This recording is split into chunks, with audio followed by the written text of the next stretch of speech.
அனைவருக்கும் வணக்கம்.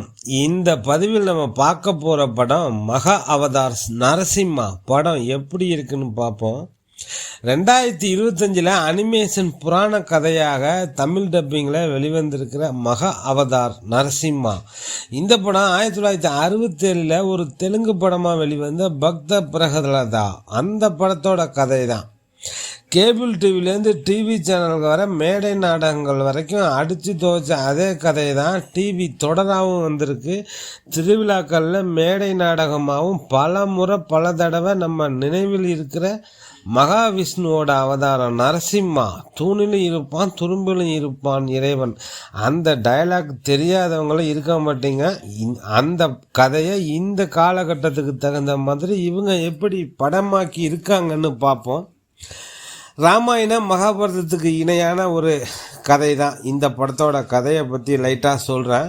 இரண்யாட்சன் இரண்யகசிப்புன்னு 2 அரக்கர்கள் இருக்காங்க. இரண்யகசிப்புவோட ஒரே மகன் பிரகலாதன். உலகமே இரண்யகசிப்புவை தெய்வமாக வணங்கும்போது இரண்யகசிப்புவோட மகன் பிரகலாதன் மகாவிஷ்ணுவை தெய்வமாக வணங்குறான். மகாவிஷ்ணுவோட தீவிர பக்தனாக இருக்கிறாப்புல பிரகலாதன்.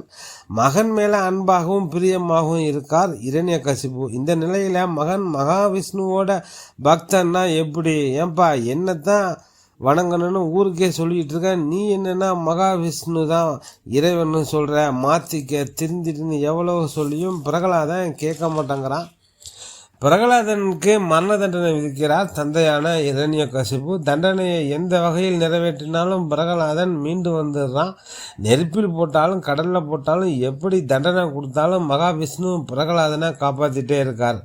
இதுக்கப்புறம் அந்த மகாவிஷ்ணுவை கொலை பண்ணணுன்னு இதுக்கு ஒரே முடிவுன்னு களத்தில் இறங்க இரண்யகசிப்பு பல வரங்கள் வாங்கினவன். ஆனாலும் சாவில்லை, பெண்ணாலும் சாவில்லை, எந்த உயிராலும் ஆயுதத்தாலும் மிருகத்தாலும் சாவில்லை, வீட்டுக்குள்ளேயும் சாவில்லை, வீட்டுக்கு வெளியேயும் சாவில்லை என பல வரங்களை பெற்றவன் இரண்யகசிப்பு. அவனை மகாவிஷ்ணு நரசிம்ம அவதாரத்தில் வதம் செய்வது தான் இந்த படத்தோட மொத்த கதையே. அஸ்வின் குமார் அவர் தான் இந்த படத்தை இயக்கியிருக்காரு. அறிமுக இயக்குனர் இவர். ஒரு புராண கதை, அதை எல்லோருக்கும் தெரிந்த கதை, அது ஒரு அனிமேட்டட் படமாக பிக் ஸ்க்ரீனில் கொண்டு வர்றது பெரிய சவால். அதை வெற்றிகரமாக முடிச்சிருக்காரு இயக்குனர் அஸ்வின் குமார். தமிழ் டப்பிங்கில் அவைலபிளாக இருக்குது. பேக்ரவுண்டு மியூசிக் பிஜிஎம் இந்த படத்துக்கு பெரிய பலம். பாடல்கள் 4 பாட்டு இருக்கு. மகாவிஷ்ணுவை கண் முன்னாடி கொண்டு வந்து நிறுத்துகிறார். மிகப்பெரிய பட்ஜெட்டில் மிக பிரம்மாண்டமாக படமாக்கியிருக்காங்க. இந்த படத்தை 10 பாகங்களாக வெளியிட போகிறாங்க. முதல் பாகமே 60 கோடிக்கு மேலே கலெக்ஷன் பண்ணியிருக்கு இந்த படம். UA13+ வயலன்ஸ் வன்முறை காட்சிகள் படத்தில் இருக்குது. UFX SFX எல்லாமே டெக்னிக்கலாக சவுண்டான ஸ்ட்ராங்கான படம். ஜூலை 24, 2025 அன்று வெளியானது இந்த அனிமேஷன் படம். மகாவிஷ்ணுவின் நரசிம்ம அவதார கதையை மையமாக கொண்டுள்ளது. இயக்குனர் அஸ்வின் குமார். தயாரிப்பு Hombale films.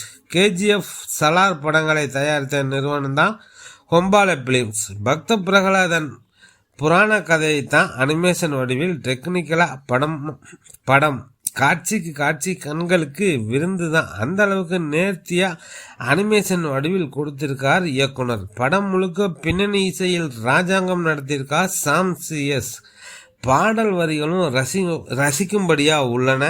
Writer ஜெயபுராண Das. Screen play இயக்குனர் அஸ்வின் குமார் தான். ஆதித்யராஜ், ஹரிபிரியா மட்டா, பிரியங்கா பண்டாரி இவங்கெல்லாம் இணைந்து நடிச்சிருக்காங்க. ஒரு புராண இதிகாச கதை, நமக்கு தெரிஞ்ச கதை தான். இவங்க அதை எப்படி டெக்னிக்கலாக கொடுத்துருக்காங்கன்னு திரையில் பார்த்து கொண்டாடுங்க. இந்த படம் பார்க்கணுன்னு நினைக்கிறவங்க பாருங்கள். தமிழ் டப்பிங்கிலே அவைலபிளாக இருக்குது. ஓகே ஃப்ரெண்ட்ஸ், டெல்டா 7 நண்பர்கள் அனைவருக்கும் நன்றிகள் பல.